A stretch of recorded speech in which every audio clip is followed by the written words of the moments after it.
Regardez cette carte du ciel. À votre gauche, c'est la Chine. Au milieu, ce trou noir sans aucune lumière, c'est la Corée du Nord.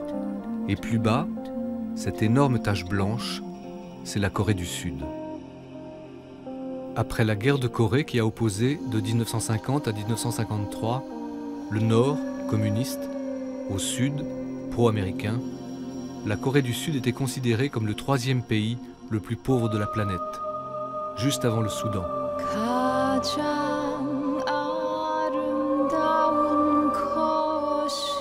En 50 ans, elle est devenue une des nations les plus prospères. Comment ce miracle a-t-il eu lieu, alors que le pays est toujours en guerre avec son frère du Nord, qui ploie depuis bientôt 70 ans sous le joug du régime communiste? Venant de Beyrouth, une ville divisée pendant 15 ans entre chrétiens et musulmans, le miracle coréen m'a toujours intrigué et fasciné.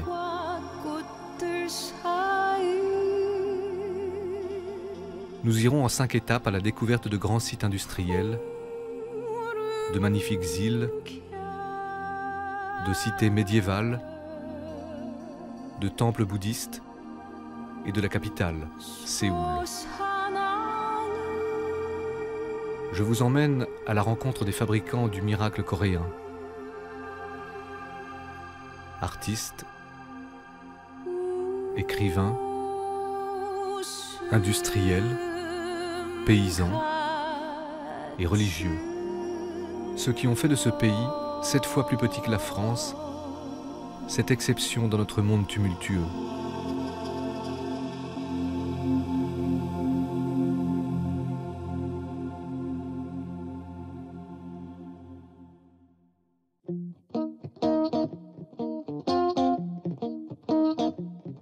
Séoul, la capitale de la Corée du Sud, est une mégapole habitée par 20 millions de personnes, soit à peu près la moitié des habitants de ce pays. Une concentration unique. Défigurée durant la colonisation japonaise qui a duré de 1910 à 1945 et dévastée par la guerre de Corée, cette ville s'est entièrement reconstruite à une vitesse inouïe.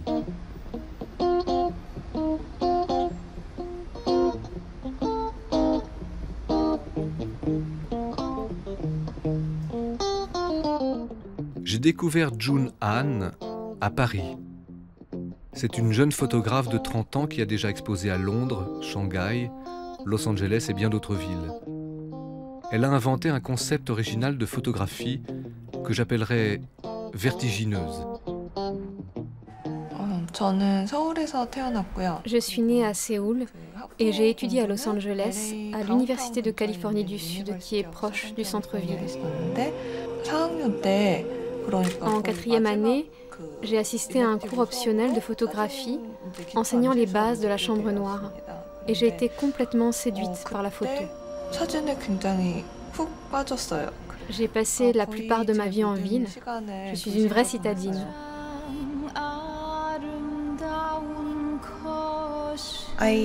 J'ai été sur les toits de plusieurs gratte-ciel, mais j'ai toujours peur du vide.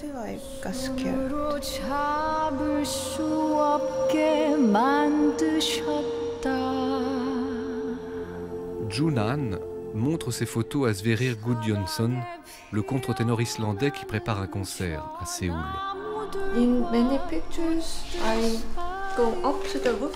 Dans nombre de mes photos, je monte sur les toits des gratte-ciel pour me prendre en photo, pour faire un autoportrait.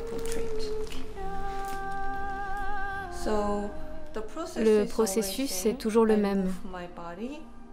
Je me place au bord du vide, je me penche jusqu'au point de basculer. J'essaye alors de surmonter ma terreur du vide.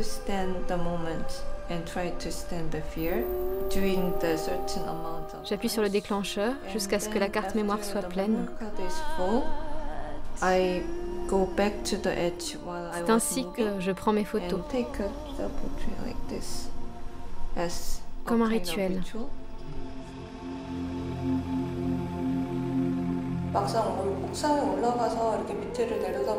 Une fois, sur le toit, j'ai regardé vers le bas. C'était effrayant. Le vent soufflait très fort Je me suis assise sur le garde-fou, les jambes dans le vide. Agrippée à la rambarde, la caméra suspendue au cou, j'ai pris la photo de mes pieds, comme ça.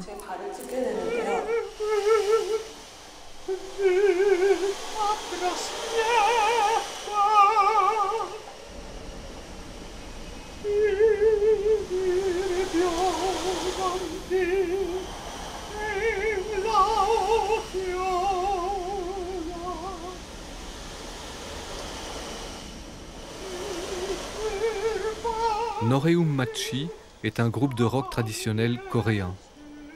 Son aura l'a fait jouer dans presque tous les pays du monde. Sverrir Gudjonsson, une des 5 plus belles voix de sa génération, monte avec eux leur nouveau spectacle.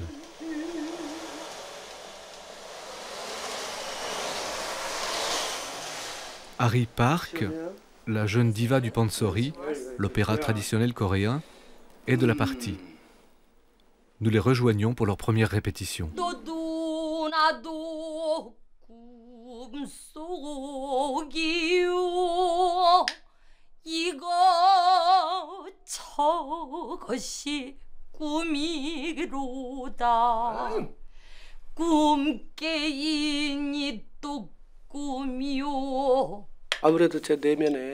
Mon art consiste à extérioriser l'inspiration divine qui est en moi. J'ai besoin de faire le vide pour ne faire qu'un avec ma musique.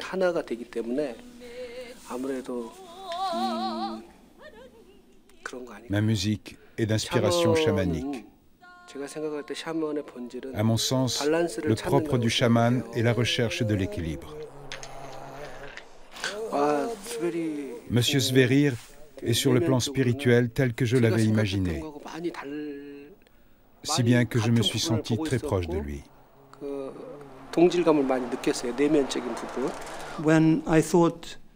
Quand j'ai pensé que ce serait bien d'utiliser les 4 éléments,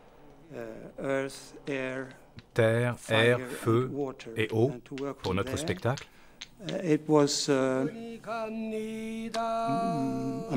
j'ai été très agréablement surpris de voir que le leader de Noreum Machi, Jung-ho Kim, avait eu lui aussi la même idée.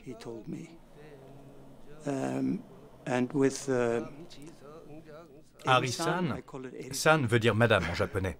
Donc, Ari-san vient d'une toute autre tradition musicale. Pour moi, c'était vraiment très spécial de travailler avec elle.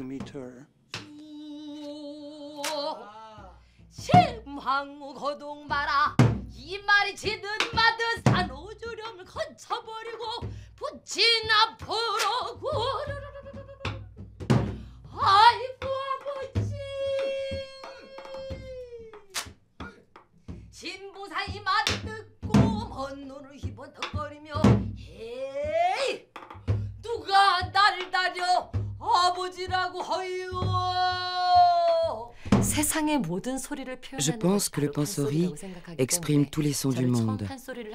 Il raconte tous les sentiments humains. C'est ma mère qui m'a initiée au pansori. En chantant du pansori, je sens que je me connecte du plus profond de mon âme à l'énergie des ancêtres, à l'enseignement du Bouddha. 전해주는 그런 부분들이 제 마음속을 많이 좀 깊이 파고들어 있는 편인 것 같아요.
Nous sommes avec Sokyung Wang, sans doute le plus important romancier du pays.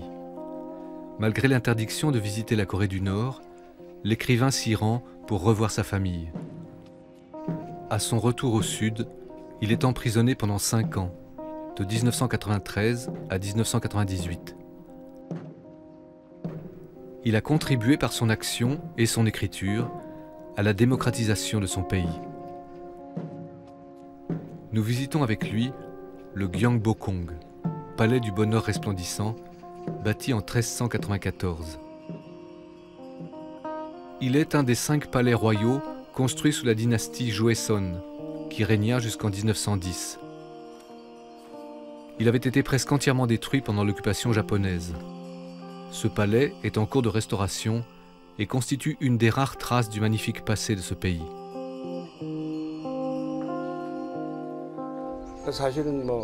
Il a fallu près de 300 ans aux Européens pour mettre en place un capitalisme moderne. Même chez nos voisins japonais, la réforme de Meiji a nécessité une centaine d'années.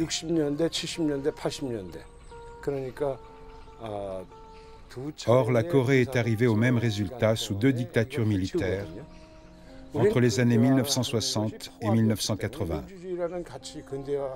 Donc, en Corée, le processus de modernisation a fait office à la fois de contenant et de contenu. Et une terrible collision s'est produite entre cette modernité et les valeurs démocratiques. Au final, nous avons perdu la capacité à défendre les minorités, à instaurer une protection sociale et surtout à réfléchir avant de lancer un projet.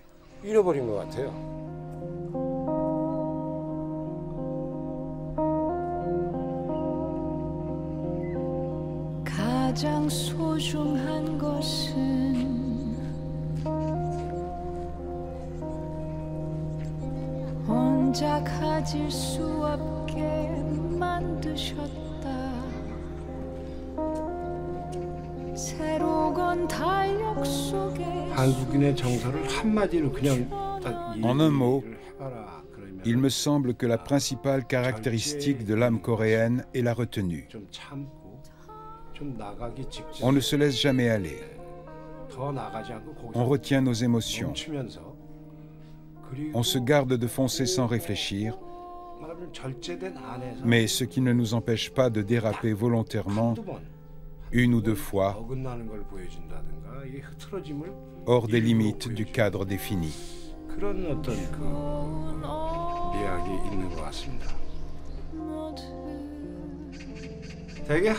Les Coréens ont souvent le Han, c'est-à-dire le blues, la mélancolie.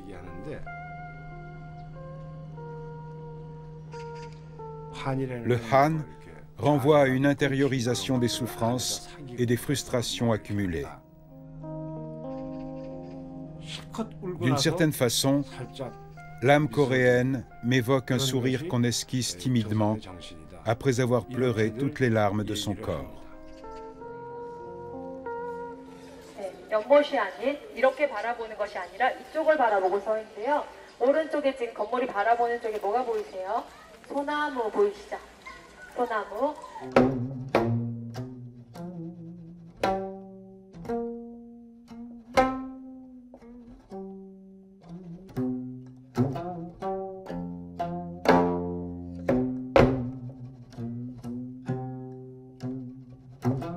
AD 4세기경에 고구려라고 하는 나라에서 La légende dit que le premier ministre Wang Sanak a créé le Gomungo.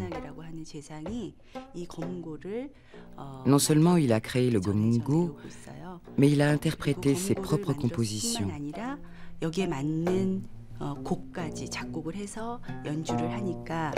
La légende dit aussi qu'une cigogne noire dansait autour de Wang quand il jouait du Gomungo.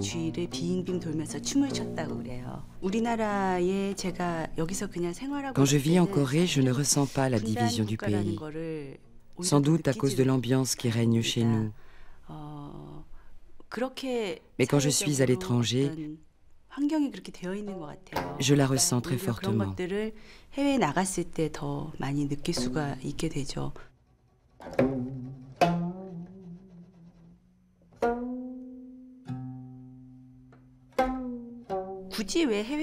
Si je veux absolument jouer à l'étranger, c'est évidemment parce que je suis heureuse de rencontrer différents artistes et de découvrir de nouveaux horizons.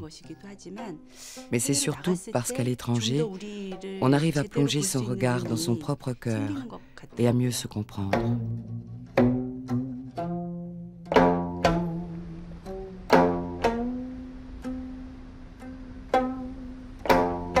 Contrairement à la France, la poésie en Corée est toujours vivante et aimée.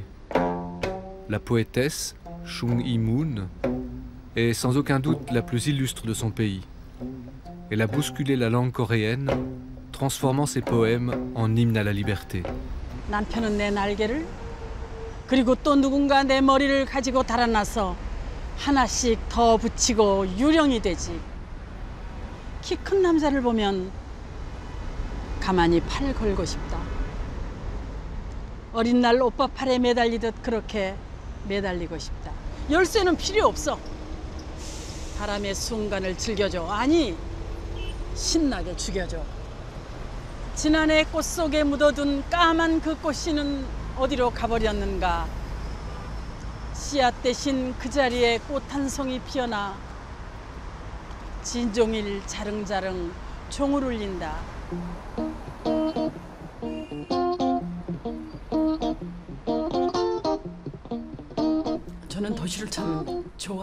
J'aime beaucoup la ville. Il y a beaucoup de choses qui attisent ma curiosité. Bien sûr, il y a le confort, la beauté, mais aussi la déchéance, le faux, la surenchère, les moqueries, qui sont partie intégrante de la ville.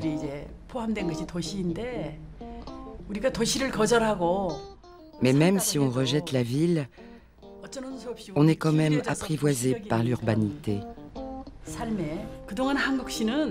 Jusqu'ici, la poésie coréenne était plutôt belle, élégante et paisible. Mais moi, je l'ai hurlé comme un loup.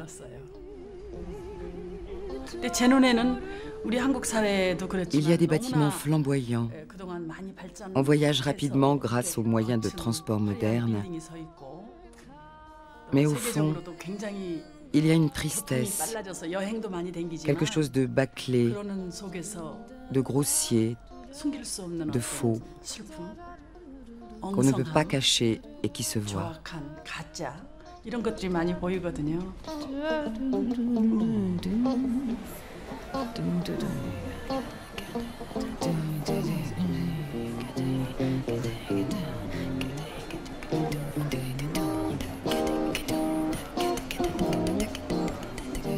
Nam June-paik est l'artiste coréen le plus connu au monde. Né en 1932, il meurt en 2006. Il est en quelque sorte l'inventeur du vidéo art. C'est lui le premier qui, dans les années 60 et 70, a bricolé dans son atelier de New York ces pièces hybrides qui font la fierté des musées du monde. La Corée se devait de consacrer à son enfant terrible un lieu digne de son art. Manu Park, le conservateur du Nam June-paik Art Center, nous fait découvrir les œuvres majeures de son musée.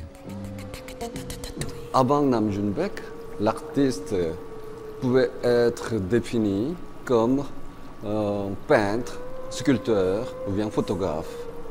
Mais à partir de Nam June-paik, toutes les possibilités des médiums artistiques sont ouvertes, je veux dire, disponibles pour un artiste. Pour Nam June-paik, que ce soit la télévision, la photographie, le laser, même le robot, ne comptait pas pour exprimer, disons, ses idées, son projet artistique. Voilà, un artiste post-médium. Nam June-paik, il est possédé par l'idée de communication et de transmission et de diffusion. Un homme de communication en quelque sorte. Mais pour lui, par exemple, quelqu'un comme Bouddha ou bien comme religion, le bouddhisme. C'était un moyen de communiquer les idées, les pensées, les croyances. En dehors de la différence ethnique, religieuse même, souvent, le bouddhisme était, disons, traité pacifiant et très efficace pour se communiquer ou bien pour se lier des gens, n'est-ce pas? Donc, en quelque sorte, ici, l'éléphant, c'était un moyen de transport, n'est-ce pas? Mais, disons, un moyen de communication.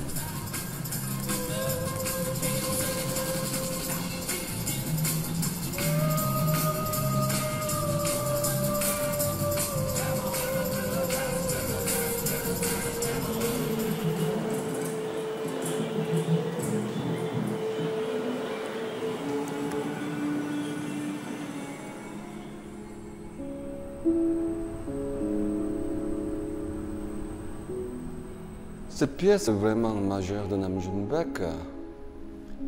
The Moon is the oldest television, le titre. La Lune, la télévision la plus ancienne, en quelque sorte. Disons, à l'encontre de la croyance des gens qui pensent que la télévision a été inventée au XXe siècle, plus précisément dans les années 30. Mais Nam June Paik disait que non, l'invention de la télévision a été possible à cause de la croyance collective des gens.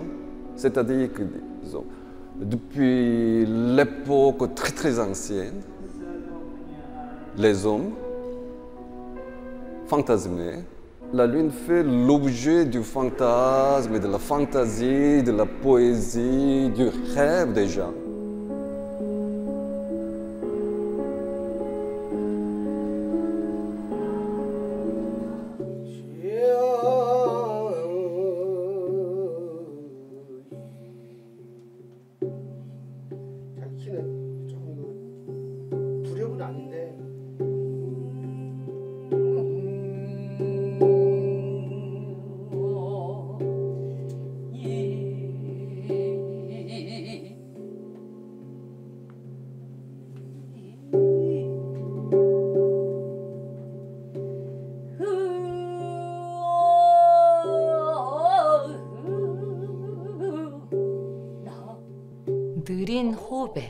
Notre musique traditionnelle est très proche de la respiration et surtout de la parole.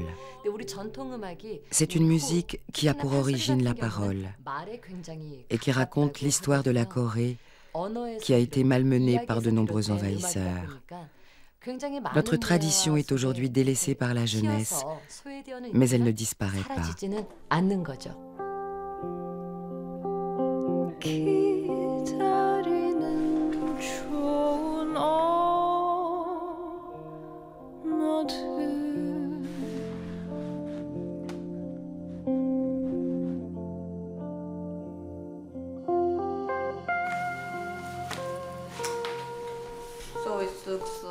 Ça paraît composé, mais en fait, non.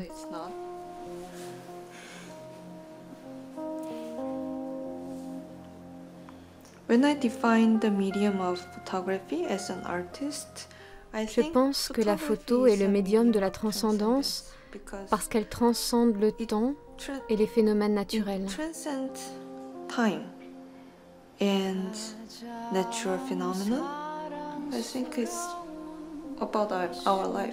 Ces photos parlent de notre vie, de la vie. Je veux saisir le moment où l'objet transcende sa destinée, la gravité, la destinée du temps.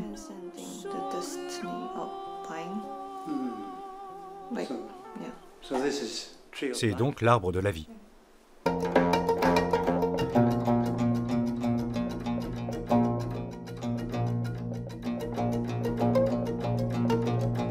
Nous quittons le sud de Séoul pour sa partie nord, où l'architecte anglo-irakienne Zaha Hadid a conçu un bâtiment, le Dongdaemun Design Plaza, construit dans le cœur historique de la ville. Hee Kyung-eun, une des romancières les plus titrées de Corée, porte son regard percutant et acerbe sur ce mall extravagant.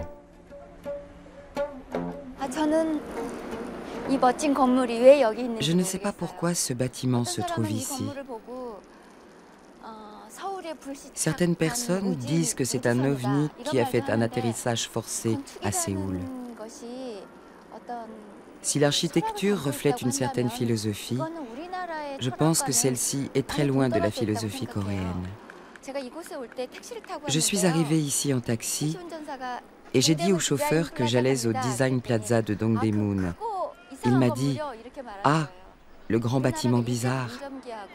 Séoul a subi la colonisation japonaise et la dictature. Tout a été rasé, bétonné. De grands bâtiments comme celui-là ont été construits et la philosophie architecturale coréenne a été détruite, je pense. Séoul est la ville des désirs irréguliers et de l'énergie effervescente.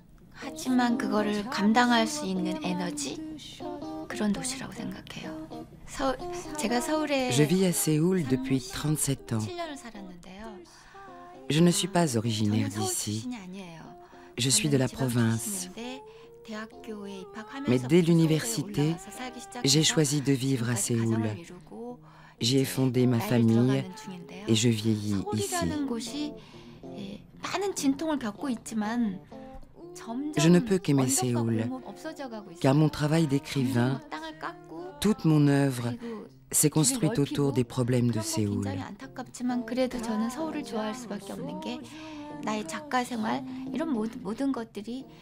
J'ai une affection particulière pour ma ville.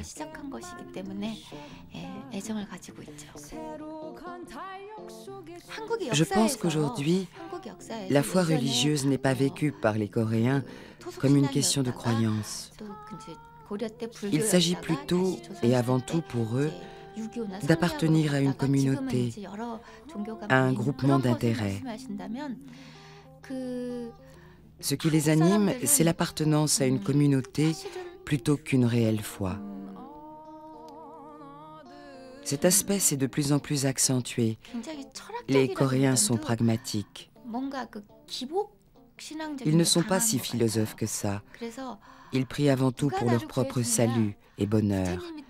Peu importe qui va les sauver, Bouddha, Jésus ou Confucius.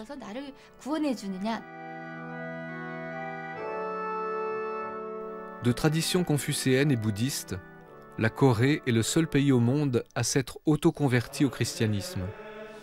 Avant même l'arrivée des premiers missionnaires européens, en 1835, la Corée comptait déjà une importante communauté chrétienne qui grandissait de manière constante depuis la fin du XVIIe siècle. Aujourd'hui, les chrétiens constituent 30% de la population, dont un tiers sont catholiques et 2 tiers protestants. La communauté catholique, présente depuis plus de 2 siècles en Corée, a joué un rôle primordial pour la démocratisation du pays. Nous rencontrons le père Stéphane Beck, recteur du séminaire de l'Université catholique de Séoul. L'Église catholique en Corée, c'est la seule église au monde qui a reçu l'Évangile sans avoir missionnaire étranger.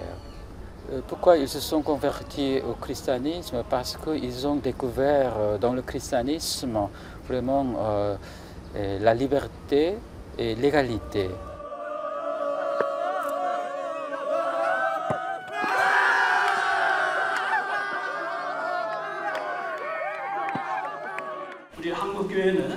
Les églises du monde entier nous envient, car nos fidèles sont aussi fervents que nombreux.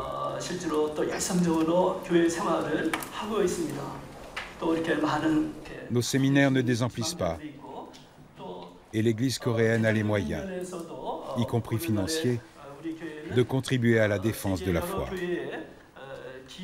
C'est en soi un grand privilège.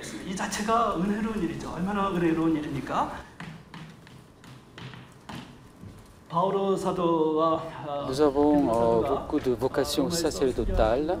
Alors, dans notre séminaire, à peu près entre 60 et 70% vont devenir prêtres. Demain, épreuve écrite. Soyez aussi bons que d'habitude. Lycéen, je ne supportais plus l'esprit de compétition, ni mes propres angoisses. Je sentais que ma vie m'échappait.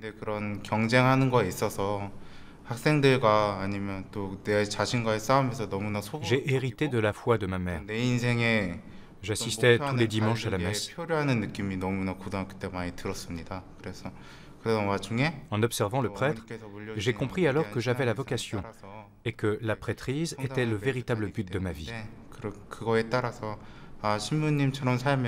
Et c'est la raison pour laquelle je me suis inscrit au séminaire. En fait, j'ai la nationalité taïwanaise. Je suis la première chrétienne de la famille.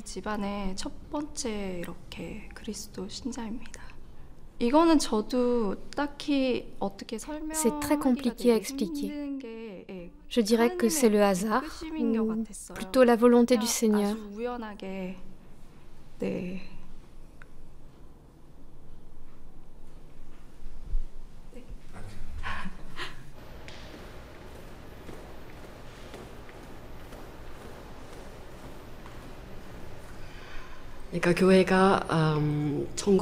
Entre les années 1960 et 1980, l'Église catholique de Corée a joué un rôle prépondérant dans le combat pour la démocratie et les droits de l'homme. Je pense personnellement que le plus grand devoir de l'Église coréenne consiste à amener les gens sur la voie de la réconciliation. Il est bien sûr question de la paix entre la Corée du Nord et la Corée du Sud. Mais il importe aussi d'aider à une réelle réconciliation avec les Chinois et les Japonais. Les arts et la religion ont une carte à jouer pour montrer la voie de la paix.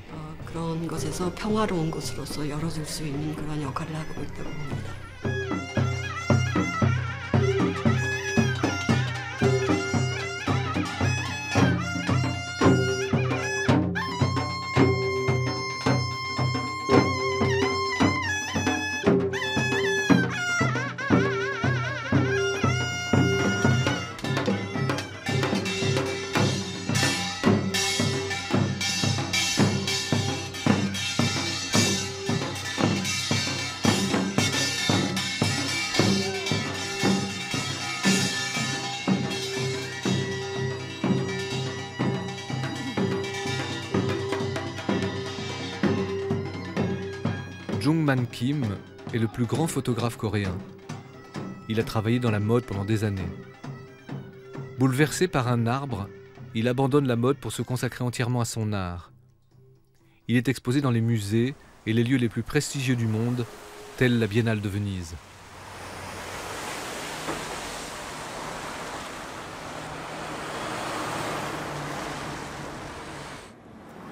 Bon, c'est ma rue que j'appelle Street of Broken Heart, le cœur cassé, la rue de cœur cassé. J'ai vu un arbre un peu cassé. Il me semblait qu'il avait envie de parler avec moi. Donc j'ai commencé à parler avec lui. Et j'ai demandé que deux choses. Si je peux faire des photos de toi à cet arbre. Et en même temps, est-ce que j'ai le droit de faire des photos de toi? Ah, ça a duré pendant 4 ans, tous les jours. Tous les jours, quand je sortais, quand je passais cette rue, j'ai demandé, j'ai parlé continuellement la permission. Et 2008, il m'a dit oui. Seulement, au bout du 3e jour, il y a des autres arbres nous disent que hey, nous aussi on est là, quoi. Et je me suis dit, bon, je vais faire photo des autres arbres.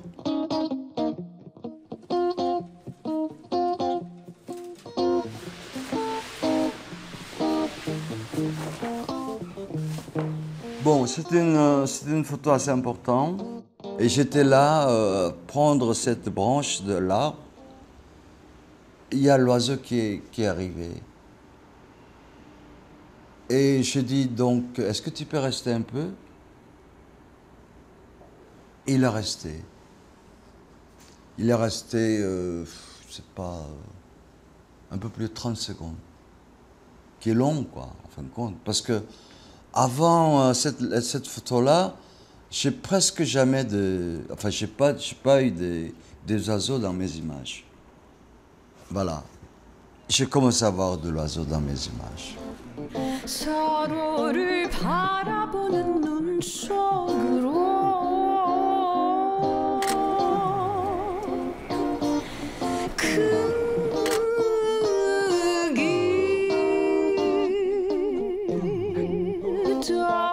Je pense que je suis un type avec beaucoup de chance dans ma vie, hein. Malgré, par exemple, malgré mes années de junkie. Par exemple, je passe 15 ans de drogue dans ma vie.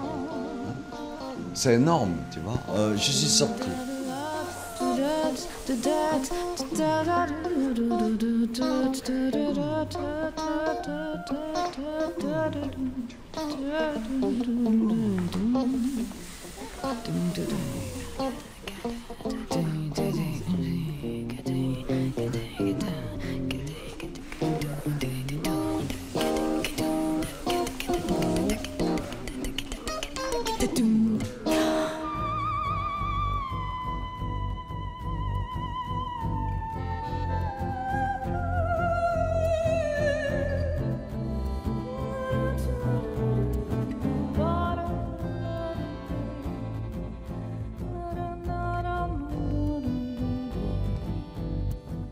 Yoon Sun-na, chanteuse de jazz, est un phénomène vocal, aimé et demandé dans le monde entier.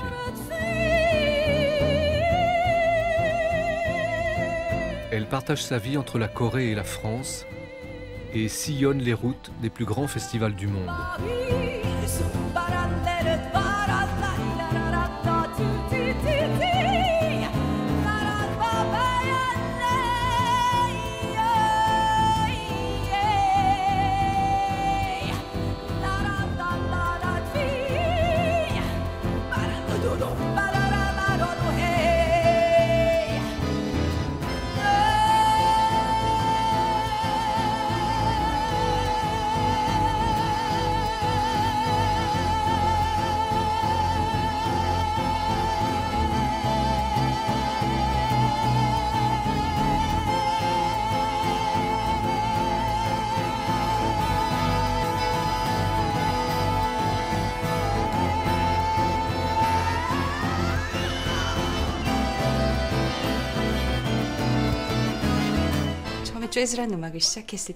J'ai débuté sur le tard.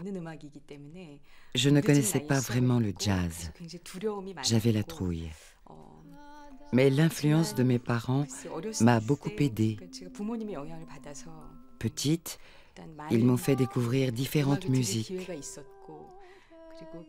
La liberté et l'esprit d'improvisation qui caractérisent le jazz, je les ressentais déjà dans la musique coréenne. Dans notre musique, le temps et l'espace vont de pair. Il en est de même pour la beauté du vide qui est primordiale pour nous. Il y a donc une réelle différence entre notre musique et l'occidentale, dans laquelle les différentes couleurs et l'harmonie sont privilégiées. Par contre, dans la musique coréenne, une seule couleur peut permettre l'expression de différentes variations. 1, 2, 3.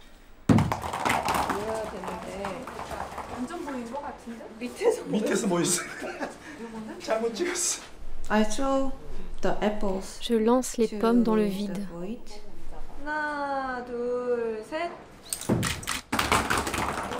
Ma famille et mes amis continuent de lancer des pommes jusqu'à ce que j'obtienne une composition parfaite. Pensez-vous que votre fille est une grande artiste? Oui, bien sûr. Je suis chirurgien, spécialiste du côlon à l'hôpital de l'université de Koryo. Pourquoi aidez-vous votre femme dans son travail artistique? 가정의 평화를 위해서 도와주고 있습니다. Pour la paix du ménage.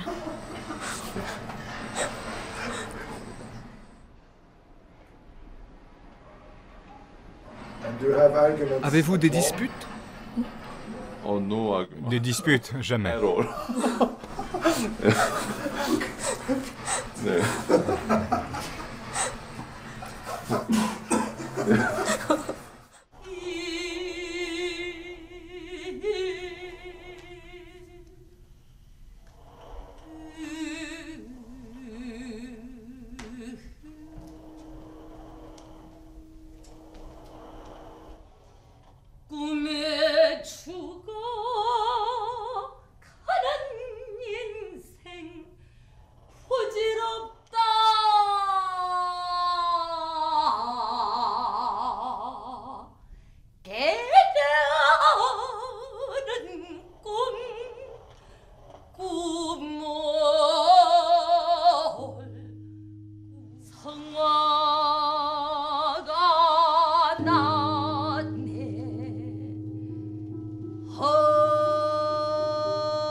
Nous sommes sur le pont Mapo.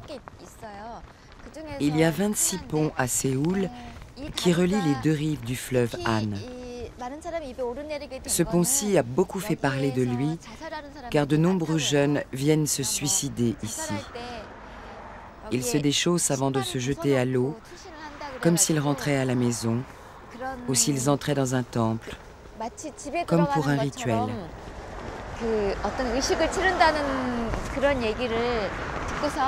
La mairie a installé un miroir et des phrases mettant en garde contre la mort, contre le suicide.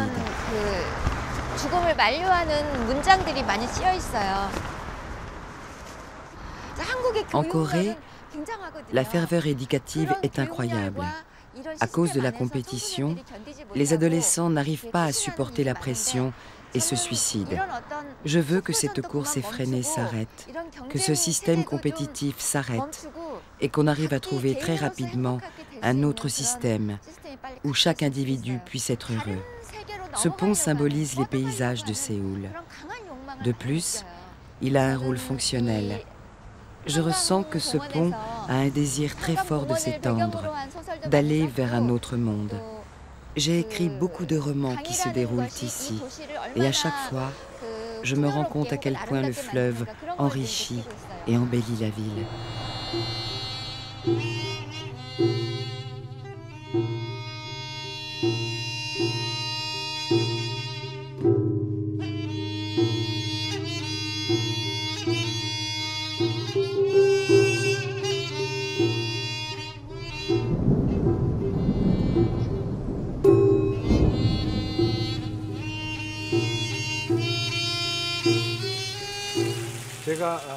Nous étions en mai 1947.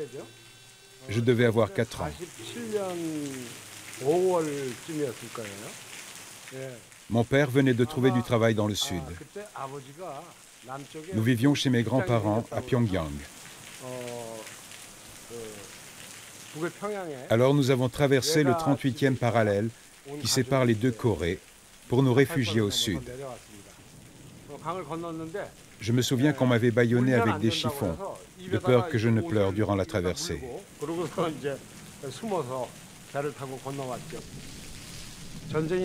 Quand la guerre de Corée a éclaté, Séoul a fait l'objet d'une évacuation générale. C'était en janvier 1951. J'ai pris place à bord d'une locomotive comme celle-là. Je me souviens que les wagons étaient remplis de matériel militaire, alors que les passagers voyageaient sur les toits.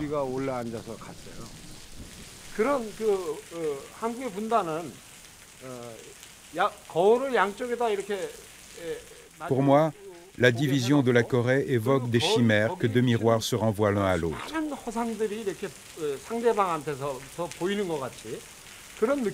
Imaginons un étang avec des poissons. Si on cloisonne l'étang artificiellement, les poissons seront privés de leur espace vital. Il en va de même pour l'homme. Les familles qui ont été séparées à cause de la guerre compteraient 10 millions de personnes. Cette situation fait de tous les Coréens des exilés.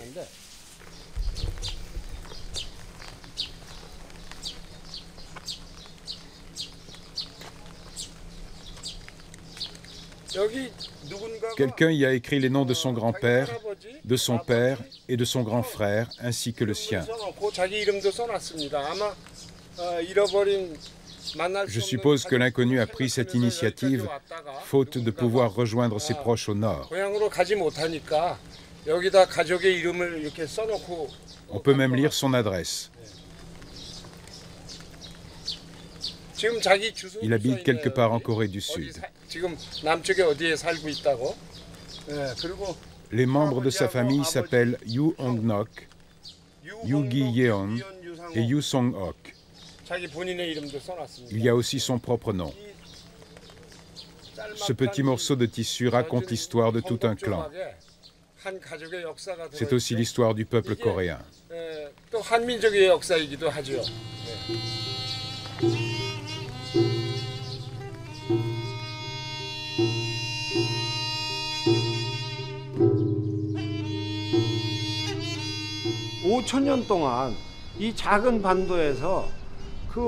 La petite péninsule a réussi à préserver son identité, sa langue et ses coutumes pendant 5000 ans, sans jamais se faire absorber par d'autres civilisations.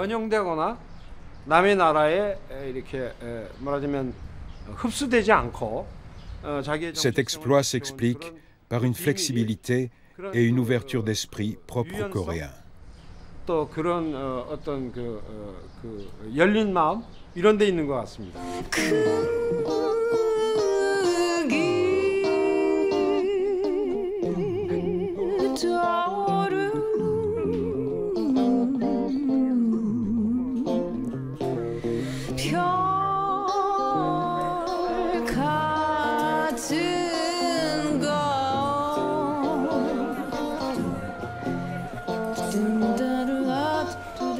Nous sommes au terme de notre voyage. Séoul, cette ville dévastée par le colonialisme japonais, détruite par la guerre et défigurée par la reconstruction massive, renaît chaque jour de ses cendres malgré la menace permanente que fait peser sur elle son voisin du Nord.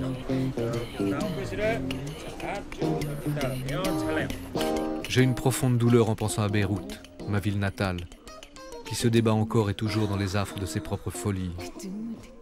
Cette leçon de ténacité et de courage me laisse admiratif. Je ne peux dire, en quittant cette mégapole, que merci Séoul.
Terre, eau, feu, air. Air. L'eau et puis terre peut-être. Air. Moi, c'est la terre.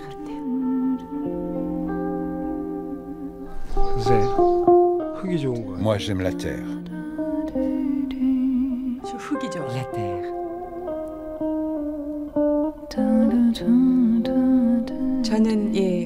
Moi, c'est l'air. La terre. Comme j'aime beaucoup le vent, du vent, donc ça doit être l'air pour moi, ma préférence. L'eau.